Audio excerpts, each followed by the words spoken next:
Hola, vamos a continuar. En el siguiente pequeño bloque vamos a abordar el tema, el concepto de estimulación temprana. Me gustaría que ahí en una libreta, en una hoja que ustedes tengan a la mano, hagan este ejercicio y anoten qué es la estimulación temprana. Hagan una pausa del video y anótenlo, por favor. Muy bien, ahora que ya realizaron ese ejercicio de qué es la estimulación temprana, me gustaría que analicemos las distintas posibles concepciones que pudiéramos tener del mismo.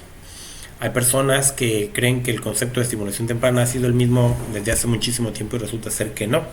Y hay muchos sinónimos, hay muchos conceptos que se asocian, pero no precisamente son lo mismo. Entonces, más adelante vamos a ver el concepto, pero necesito que tengan el ejercicio que ya realizaron a la mano. ¿Cuáles son los rangos de edad con los que se puede trabajar? Hagan una pausa y anoten, por favor. Muy bien, ahora que ya tienen los rangos con los que se va a trabajar, repito estas preguntas al final del módulo, las vamos a ir resolviendo poco a poco. Me gustaría preguntarles ahora, ¿es sinónimo de intervención temprana? Sí, no, ¿por qué?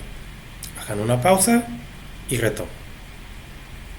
Muy bien, ahora que respondieron esa pregunta ahí en su libreta o en su hoja, ¿cuáles son las características de un instructor o una instructora de estimulación temprana?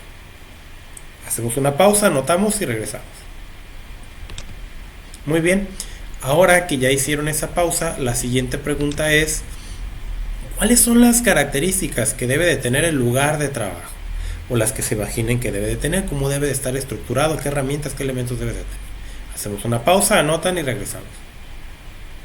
Muy bien, ahora tenemos otra pregunta. ¿Cuáles son las características de los niños o las niñas con los quienes se trabaja? Es decir, ¿a quién va dirigido? ¿Qué debe de presentar un niño para ser candidato a estimulación temprana? Hacemos una pausa, anotan y regresamos. Muy bien. ¿Qué recursos materiales se requieren para llevar a cabo estimulación temprana? Hacemos una pausa y regresamos. Muy bien. Todas estas preguntas que ustedes fueron anotando y respondiendo ahí en su hojita, repito, se las vamos a ir respondiendo poco a poco y nos gustaría que puedan interactuar y participar ahí en la entrada, en donde estamos trabajando, por si alguien de alguno de ustedes al finalizar de esto tiene algún otro elemento, pues lo podamos hacer. Entonces, fíjense bien, el proceso de la evolución del concepto, les decía que no siempre fue el mismo. Todo inició con estimulación precoz cerca de los años 50, 60, donde los niños discapacitados en la primera infancia en Alemania, Suecia e Inglaterra, pues eran el foco de atención. Por eso era una estimulación precoz, porque tenía que hacerse rápido antes de que los problemas se hicieran más grandes. Luego empezó a pasar el tiempo y se dio la inserción de la mujer en el campo laboral y empezaron a darse ciertos fenómenos sociales muy importantes. Por ejemplo, tenía que buscarse lugares para que atendieran a los niños hijos de las mujeres que empezaban a trabajar, porque acuérdense que el machismo siempre ha estado, por desgracia, muy presente, y pues la mujer, entre comillas, es la que antes debería de que estar al cuidado, y pues al no estar la mujer, pues ¿qué iba a pasar? Entonces eso promovió que se crearan centros de cuidado infantil. Era donde estaban las famosas guarderías, donde uno iba a guardar a que te cuidaran al niño en lo que tú trabajabas. Desde ahí empieza este concepto. Y poco a poco estas instituciones se fueron dando cuenta que ocupaban ofrecer ciertos servicios más complementarios, que se empezaban a necesitar dar un poquito más y trabajar con los niños. Pero no es hasta la Declaración de los Derechos del Niño, cerca del 59, 60 por ahí también, donde ya podemos identificar que el niño es un sujeto de derecho y donde necesitamos intervenir sí o sí, y existe algo que se llama interés superior del niño desde un concepto legal, donde surge ya entonces la estimulación oportuna y la atención temprana, que no precisamente es antes de que el problema se dé, sino es para prevenir que un problema se pudiera dar. Ahí es donde empezamos a identificar la diferencia entre los conceptos de estimulación oportuna, atención temprana y estimulación precoz, que no precisamente pues es la estimulación temprana, ¿no? Que es como el concepto del término que vamos manejando.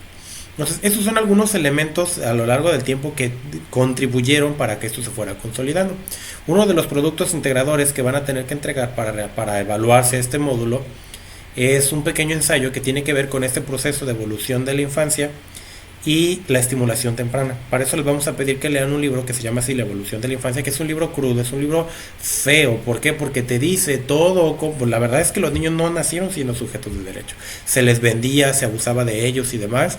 Pero es importante que conozcamos cómo ha ido avanzando para que podamos evitar caer en lo mismo como sociedad y que sepamos de dónde surgen muchas cosas, estereotipos. Por ejemplo, me adelanto y en el libro les menciona que antes se asociaba a que el cuerpo del niño era sucio y estaba lleno de pecado, era un ser imperfecto. Entonces por eso habría que ponerle guantes para que no se tocara y no se ensuciara las manos con su cuerpo sucio. De ahí es donde viene el por qué le debemos de poner los guantes al niño. De ahí luego fue cambiando a de que tienen que usar para que no se rasguñe, etcétera, etcétera. Pero vean desde dónde esas prácticas se han presentado y que si ahora lo vemos desde el término del desarrollo, el que un niño use guantes es malo. ¿Por qué? Porque según Piaget, las primeras etapas del desarrollo se dan a través de un desarrollo sensoriomotor, y el hecho de que tú limites el contacto sensorial y motor del niño, como lo es con un guante, estás limitando el desarrollo del pensamiento del mismo. Pero todo esto lo vamos a ir concretando y consolidando sobre la marcha del mundo. Entonces, aquí tenemos un concepto más que tiene que ver con estimulación temprana y con intervención precoz. Permítanme ver un poquito esto que se nos desajustó. Entonces, hablamos de intervención precoz. Dice que el Instituto Nacional de Servicios Sociales de España, al referirse a este tipo de intervención, señala la atención precoz como los tratamientos específicos que se dan a los niños que desde su nacimiento y durante los primeros años de vida están afectados por una deficiencia o tengan alto riesgo de sufrirlo. Fíjense cómo desde 1975 ya se asociaba que estimulación temprana era para niños con problemas. Y ahorita muchos papás no llevan a sus hijos a estimulación temprana porque sus hijos están bien y no ocupan. ¿Para qué llevarlos? Por estos conceptos que fueron acuñando mucho ese mito de que la estimulación temprana es solamente para niños con problemas. Por fortuna ya se ha ido trabajando mucho, pero muchos papás todavía lo tienen muy marcado y no buscan apoyo profesional porque sus hijos están bien. Y en realidad es que si nosotros como profesionistas vemos a los niños y los evaluamos rigurosamente con alguna prueba, nos podremos dar cuenta que en realidad tienen muchos déficits en su desarrollo y que se podrían trabajar sin que esto llegue a ser un trastorno. Pero bueno, poco a poco vamos a consolidar. Así entonces el término precoz se justifica como una intención de destacar que la intervención debe hacerse antes de que las alteraciones se agudicen o antes de que aparezcan los signos de daño eventual. Después se amplió para incluir a los niños de riesgo ambiental, niños biológicamente sanos, pero que carecen de medios con las características negativas. Por ejemplo, los niños abandonados, los niños en riesgo social, niños que no tienen cuidados parentales, niños en albergues que no tienen los recursos para hacer frente a su desarrollo, etcétera, son niños en riesgo social, a diferencia de los niños de riesgo neurológico u orgánico, que son niños prematuros, por ejemplo, etcétera, etcétera. Lo vamos a ver a profundidad en el módulo número 2, pero es de ahí donde empieza a permearse. Luego tenemos esta definición de 1979, donde Hernán Montenegro la refiere como el conjunto de acciones tendientes a proporcionar al niño las experiencias que éste necesita desde su nacimiento para desarrollar al máximo su potencial psicológico a través de la presencia de personas y objetos en cantidades y oportunidades adecuadas y en el contexto de situaciones de variada complejidad que generen al niño cierto grado de interés y de actividad. Entonces, si nos fijamos, a diferencia de la otra, aquí ya aparece el término psicológico. Aquí ya le damos peso a la intervención en variables psicológicas, que por desgracia ahí lo asocian más a la cuestión emocional, netamente, y no tanto a los procesos cognitivos, pero que sepan que ya se va haciendo más complejo, porque hablan de experiencias que necesita desde el nacimiento y no desde que el niño tiene un problema. Muchas veces se identifica ya más grande, a excepción de los casos donde el niño nace con alguna deformación o algo ya muy físicamente evidente. Tenemos en el 81 una definición de Lidia Coriarte, y es muy buena. Por ahí en un libro que se lo recomendamos mucho, de evaluación del desarrollo neuromotor del niño, que considera que es la técnica creada para ayudar a los niños con alteraciones del desarrollo para mejorar estos trastornos o moderar sus efectos, fundamentalmente a través de la madre, para lograr una relación dinámica con su medio ambiente y un aprendizaje afectivo. Se fijan aquí, volvemos a retomar mucho la parte de los niños con problemas, pero hablamos de la madre, hablamos de que no solamente intervienes con el niño, sino debes de intervenir con este binomio, ya que, pues, vamos a ver también más adelante cuando veamos la teoría del apego, es un motor y propulsor del desarrollo mismo. Además de que hay muchos centros y sobre todo las franquicias que te dicen, déjeme al niño, usted véalo por una ventanita si bien te va. Y entonces el niño no va a diario a estimulación temprana. Entonces tenemos mejores índices de resultados cuando el papá aprende, porque hay más probabilidades de que el papá replique en casa cuando tú lo asesoras y le informas cómo hacerlo.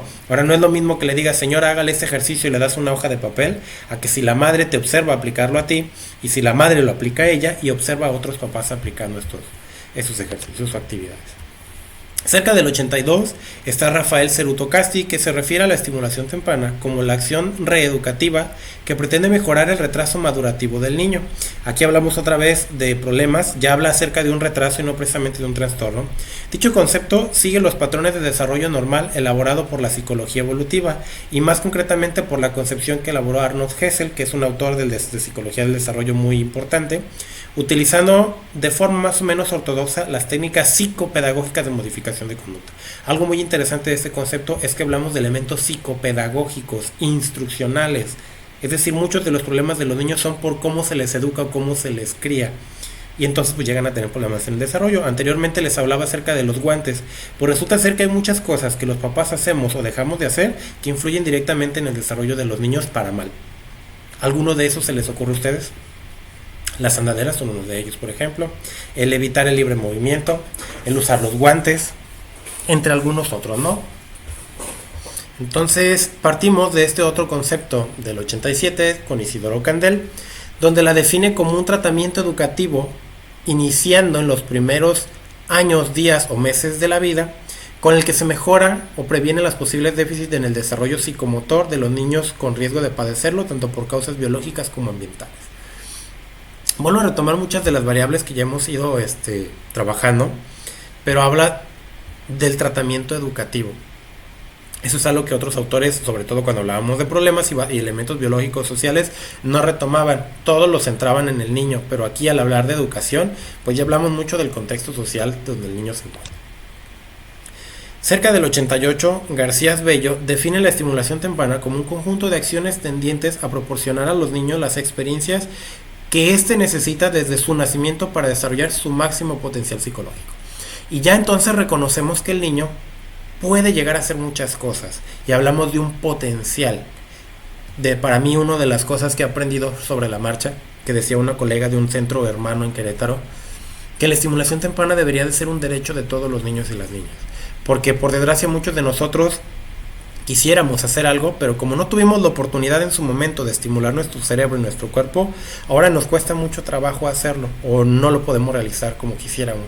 Entonces, si fuera un derecho y se nos diera a todos por igual, podríamos ser lo que nosotros quisiéramos. No quedaría en nuestro desarrollo la limitante, sino sería en una cuestión más de no me gusta, no quiero, pero no porque no me dieron la oportunidad de aprenderlo en su momento o de que mi cuerpo tenga los elementos necesarios para aprenderlo más fácilmente. Cerca de los 90, Lucena Vidal y Díaz Curiel define la estimulación temprana como la educación sistemática de la primera infancia y guía del desarrollo evolutivo de toda población infantil entre 0 y 3 años. Cerca del 91, María Isabel Zulueta la considera como una acción global que se aplica a niños desde el nacimiento hasta los 6 años afectados de un retraso. A diferencia del otro que habla de 0 a 3, este complementa de 0 a 6 años, aunque retomo otra vez con los niños con retraso madurativo o riesgo de tenerlo, pero hablan ya de patrones, tanto el otro concepto como por eso me lo pasé rápido, de edad. En realidad hablar de primera infancia, como lo dice en este concepto, es hablar de 0 a 6 años, aunque aquí diga de 0 a 3, la primera infancia es ese periodo que aplica de los 0 a los 6 años. Ya en el 95, S. Villanueva define la estimulación temprana como el tratamiento que reciben los niños con necesidades especiales entre el nacimiento y los 5 años con la intención de prevenir, disminuir o eliminar problemas o deficiencias por medio de técnicas psicoterapéuticas. Fíjense bien, habla de psicoterapéuticas. Contempla que factores psicológicos o emocionales cognitivos pueden generar esos problemas en el desarrollo y no nada más en la parte neuromotora o física como se asociaba anteriormente. Para Pérez, la estimulación temprana consistía en acciones remediales para trabajar con niñas y niños con necesidades especiales, para posteriormente fue utilizada como un medio para detectar a tiempo problemas en el desarrollo. Y aquí, en el mismo año, ya hablamos de una prevención de identificar a tiempo los problemas. Que créanme que en la actualidad es algo muy complejo, porque todos los papás dicen que sus hijos no tienen nada, sus hijos son perfectos. Y aunque tú puedas ver que el niño tiene el ojo, se le va por un ladito, yo me he tocado trabajar con papás que dicen, no, es que mi hijo no tiene nada, pero señora, véale el ojo. No, es que a él no le pasa nada, mi hijo está bien. Y entonces aquí es donde vienen muchos otros problemas, porque debemos de trabajar no en favorecer la patologización de las conductas, pero sí en observar. Yo creo que daña mucho esos conceptos que dicen de que ya va a crecer, se le va a quitar. Muchos pediatras inclusive dicen, ya va a hablar, es flojito, pero estamos desperdiciando mucho tiempo, muchos periodos muy buenos del neurodesarrollo al no hacer una intervención oportuna. Y cerca del 96, el Grupo Institucional de Prevención y Atención del Desarrollo Infantil de Madrid, compuesto por profesionales adscritos a diferentes instituciones competentes en materia de estimulación temprana, que a partir de la experiencia acumulada durante varios años, aproximadamente 25, y en las investigaciones realizadas, permitió definir la estimulación temprana como el conjunto de actuaciones planificadas de carácter global e interdisciplinario para dar respuesta a las necesidades transitorias o permanentes originadas por alteraciones en el desarrollo o por deficiencias en la primera infancia. Y este concepto es muy padre porque habla acerca de acciones planificadas que nosotros debemos de tener dentro de un conjunto de acciones ya establecidas. Muchas veces no planeamos qué hacer con los niños o prever. No tenemos esta noción de prevención, y lo podemos ver mucho con el contexto actual, donde las personas pues no previenen porque no tienen un problema real evidente en su familia, y pues entonces hacen caso omiso de las directrices que hace el sector salud. Y habla acerca de los elementos tanto transitorios como permanentes. Ya hacen evidencia de que no es algo que al niño se le va a pasar y déjalo que se le quite solo, sino que si es transitorio, muy probablemente sí se le pase, pero si trabajamos de manera intencionada con él, puede irle mejor todavía. En el 98, Franklin Martínez Mendoza define la estimulación temprana como el sistema de influencias educativas para niños desde el nacimiento, e implica no solo la estimulación sensorial, afectiva y motriz, sino todos los demás aspectos que están involucrados en el desarrollo multilateral y armónico del niño. Y al igual como en esta otra definición que habla de carácter global, eso quiere decir que intervenimos en lo sensorial para trabajar en todo el desarrollo del niño, es decir, el niño como un ser completo, global, y que no solamente debemos centrarnos en unos aspectos, ¿no? Ya en el año 2000, Marta Torres y N. de la Peña definen la estimulación temprana como un conjunto de actividades planificadas con carácter global e interdisciplinario para dar respuesta a las necesidades del desarrollo infantil desde su concepción hasta la primera infancia. Interdisciplinario. Otro de los elementos que van a ustedes batallarle mucho es quién en realidad puede o no hacer estimulación temprana. Hay quien dice es que solo los fisioterapeutas, no, solo los psicólogos, no, solamente los educadores físicos. En realidad nosotros promovemos una cultura interdisciplinaria, siempre y cuando se tenga capacitación especializada. Yo creo que los fisioterapeutas, la gran mayoría, no todos, no generalizo, pero les hace falta mucha didáctica y pedagogía para poder llevar a cabo sus sesiones. Al igual que muchos psicólogos y maestros y maestras, pues nos falta tremendo, abismalmente todo lo que tiene que ver con nociones del cuerpo, movimiento, para poder hacer una buena derivación, porque en efecto nosotros no podemos intervenir como lo hace un fisioterapeuta, pero sí podemos tener indicadores para hacer una derivación asertiva. Y la verdad es que muchos niños no ocupan de un neuropediatra. Por favor, no canalicen en primera instancia a un neuropediatra si no lo necesita. Pero la verdad es que nada más vemos un problema, algo complicado, y a todos se lo queremos mandar al neuropediatra. Tienen cosas más importantes que hacer. Muchos de los chiquitos con los que trabajamos les va mucho mejor con un fisioterapeuta. Inclusive algunas de las chicas en otras generaciones platicaban que en los hospitales o en los contextos donde están tienen muchos problemas con los médicos de rehabilitación por el uso de medicamentos. No recuerdo ahorita el nombre del medicamento que mencionaban, pero ellas hablaban de que pues el sujeto ocupa actividad física para que asimile mejor este medicamento, y los médicos decían que no, que el medicamento no va, entre muchas otras cosas, ¿no? Entonces es importante hacer un trabajo en equipo, pero es necesario que vayamos más del enfoque interdisciplinario y multidisciplinario a un transdisciplinario. Un lugar donde la fisioterapeuta pueda conocer de psicología y aplicarla, y un lugar donde la psicóloga conozca de la fisioterapia y pueda aplicarla, todo con sus debidas consideraciones, porque no tenemos el perfil completo, pero ese es un enfoque transdisciplinar. que podamos conocer las disciplinas y que lo hagamos. Y pues para eso tienen que profesionalizarse, tienen que trabajar arduamente, porque es una de las críticas, repito, a la que nos enfrentamos todos los instructores e instructoras de estimulación. Cerca del 2002, Orlando Terré la define como el conjunto de medios, técnicas y actividades con base científica y aplicada en forma sistemática y secuencial que se emplean en niños desde su nacimiento hasta los 6 años, con el objetivo de desarrollar al máximo sus capacidades cognitivas, físicas, psíquicas, que permiten también evitar estados no deseados en el desarrollo y ayudar a los padres con eficaz autonomía en el cuidado y el desarrollo del infante. Cerca del 2013, aquí ya vamos llegando un tanto más actual, es un conjunto de acciones que pretenden lograr una buena y progresiva inserción del niño en su medio sociocultural. Y aquí por fin ya hablamos de elementos socioculturales, que facilita los aprendizajes a través de su participación en el juego dentro de un clima de proximidad afectiva, impulsando acciones donde el movimiento, el ritmo, las captaciones sensoriales y la comunicación se unen para facilitar su normal crecimiento. Y bueno, aquí vamos a hacer un pequeño ejercicio y es el siguiente.